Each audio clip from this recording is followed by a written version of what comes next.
Hi friends, হ্যাঁ আপনারা দেখছেন আমাদের কিছু ছবি কিছু মুহূর্ত। হ্যাঁ, আজকের ভিডিওটা খুব সুন্দর করে কাটালো।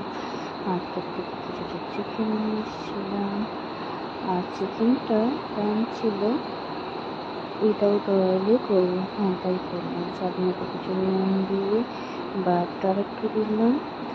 আর এটা 500 গ্রাম মতো চিকেন আছে।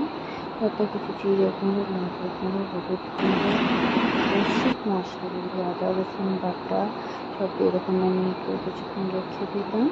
তারপরে এটা তরকারি যেটুকুনি বেঁচে ছিল সেগুলোটাকে দিয়ে দিলাম, দিয়ে গরম করে নিয়ে চিকেনটা দিলাম। এই হয়ে গেল আমার চিকেন টিকি।